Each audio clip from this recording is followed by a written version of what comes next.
As-tu déjà vu des phénomènes quantiques dans le monde macroscopique? À quoi ressemblerait la superposition, l'effondrement de la fonction d'onde et le principe d'incertitude du monde microscopique, lorsqu'ils apparaissent dans la vie réelle des humains? Avant d'assister au miracle, faisons d'abord un rapide retour sur la superposition des particules microscopiques. Dans le monde microscopique, des particules de matière comme les photons, les électrons, les quarks, les gluons, etc., peuvent se trouver dans un état de superposition magique. Si tu demandes à un électron à l'état libre, à un instant donné, à quelle position spatiale il se trouve exactement, alors la seule réponse possible est que cette question n'a aucun sens. Si nous définissons l'état où l'électron se trouve à une position spatiale précise, comme l'un de ses états propres de position, alors l'électron se trouve en réalité dans la superposition de tous les états propres de position. Autrement dit, l'électron se trouve simultanément, de façon virtuelle et potentielle, dans toutes les positions possibles de l'espace. Si l'on ne mesure pas, l'électron n'apparaîtra jamais réellement près d'aucune position particulière. Si l'on compare l'état de position de l'électron à un plat,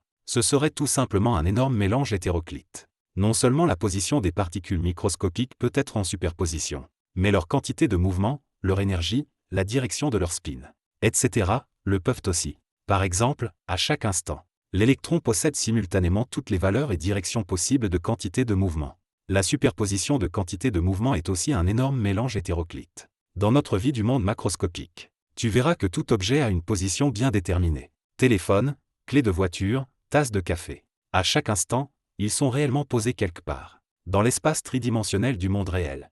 Voir quelque chose qui se trouve dans un état de superposition est presque mission impossible. Mais le moment du miracle est arrivé. Imagine que tu sois chauffeur de taxi. Dans la petite ville où tu vis, tous les habitants, sauf toi, ont un numéro de 1 à 100, soit 100 personnes au total. Le vendredi soir, tu décides de sortir travailler le lendemain à 10 heures. Si nous notons le fait que tu prennes ton premier client, demain matin après 10 heures, comme l'événement A, alors le vendredi soir, puisque l'événement A ne s'est pas encore produit, nous ne pouvons pas déterminer quel client, entre 1 et 100, sera pris lors de l'événement A. Autrement dit, on ne peut pas déterminer sur quel nombre entre 1 et 100 se situera l'événement A. Mais puisque tous les nombres sont possibles, nous considérons donc que, le vendredi soir, l'événement A se trouve dans la superposition de ces 100 numéros, tout comme l'électron peut virtuellement se trouver simultanément dans 100 positions spatiales différentes. Quand nous disons que l'événement A est dans un état de superposition, ce n'est absolument pas une analogie ou une métaphore. Car lorsque l'électron est dans la superposition de toutes les positions spatiales, il n'existe pas réellement en même temps dans toutes les positions.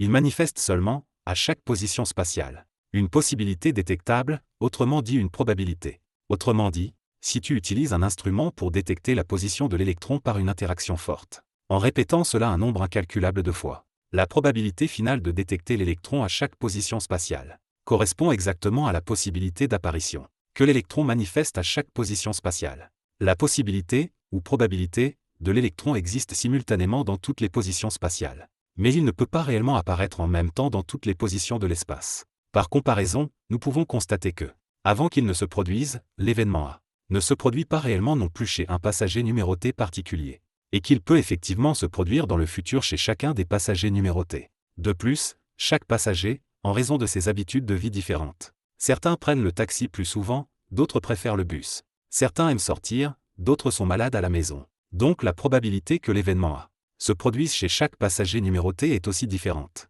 La seule différence est que nous pouvons seulement dire que lorsque l'électron subit une interaction forte avec un instrument de détection, il apparaît réellement dans une petite région d'espace autour d'une position précise. Tandis que l'événement A dans le monde macroscopique peut, lui, se produire de façon totalement réelle chez un passager numéroté donné. Ainsi, avant que l'événement A ne se produise, il est complètement un événement de superposition version réalité.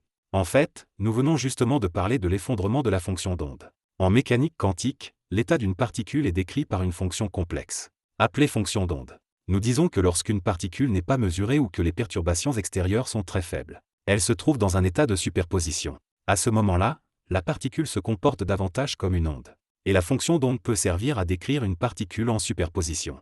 Mais lorsque la particule est mesurée par un instrument, ou qu'elle interagit fortement avec d'autres particules, la fonction d'onde ne peut plus décrire ce qui se passe pour la particule. À ce moment-là, la particule s'effondre aléatoirement de l'état de superposition vers un état propre concret. Plus précisément, elle s'effondre vers un ensemble d'états propres voisins, ce qui fait que la mesure donne une valeur relativement précise. Par exemple, en mesurant la position de l'électron, on peut constater que l'électron apparaît dans une région d'espace extrêmement petite. Une fois compris l'effondrement de la fonction d'onde, revenons au monde macroscopique pour chercher des événements d'effondrement de la fonction d'onde. Le samedi matin à 10 heures. Tu prends ton premier client. Au moment où le client monte dans la voiture, l'événement s'est enfin effondré de l'état de superposition vers un état propre bien réel. Comme dans le monde microscopique décrit par la mécanique quantique. Le fait que tu prennes ce client numéroté est aléatoire. Peut-être diras-tu que l'effondrement de la fonction d'onde en mécanique quantique est un véritable hasard. Mais quel client deviendra exactement le premier passager à monter dans la voiture? Cela semble aléatoire, mais en réalité c'est un pseudo-hasard. Tant que l'information disponible est suffisamment complète. Avant que l'événement ne se produise. On peut déterminer avec certitude qui deviendra le premier passager. Cette affirmation semble correcte. Mais n'oublie pas que parmi les 100 passagers, chacun a des choix conscients, qui peuvent changer le résultat final de l'événement.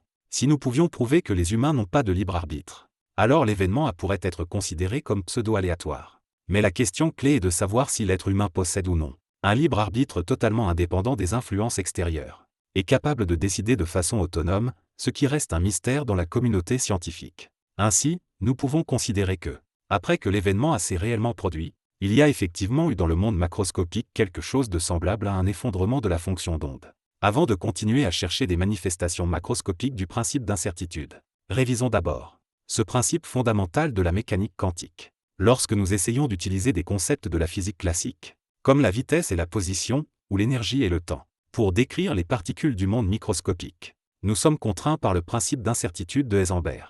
Le principe d'incertitude indique que l'incertitude sur la position d'une particule multipliée par l'incertitude sur sa quantité de mouvement ne peut pas être inférieure à une constante minimale. Cette constante est la moitié de la constante de Planck réduite. Dans une mesure, plus la position d'une particule est précise, plus sa quantité de mouvement est imprécise. Et inversement.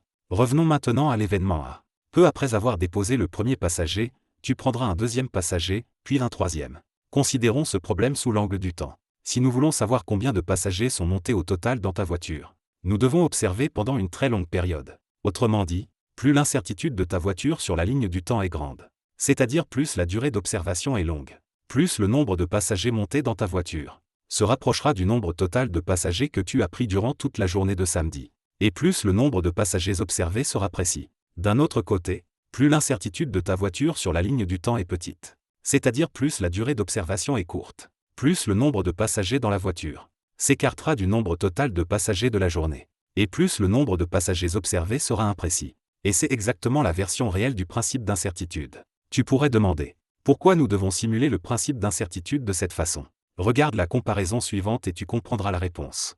La relativité restreinte montre que le temps et l'espace sont équivalents l'un à l'autre. Ils sont étroitement liés par le facteur de conversion qu'est la vitesse de la lumière. Ainsi, dans l'espace-temps macroscopique à 4 dimensions, nous pouvons considérer la ligne du temps comme une dimension identique à l'espace. Alors, la durée d'observation du nombre de passagers dans la voiture correspond, dans le monde microscopique, à l'incertitude sur la position spatiale d'une particule. Le nombre de passagers dans la voiture correspond à la quantité de mouvement de la particule. Une durée d'observation courte dans la voiture correspond à une petite incertitude sur la position de la particule. Alors une grande incertitude sur le nombre de passagers montés correspond à une grande incertitude sur la quantité de mouvement de la particule. En réalité, des exemples comme celui-ci sont partout dans la vie. Avant que les cartes ne soient distribuées à la table de jeu, la carte que tu t'apprêtes à tirer est dans un état de superposition.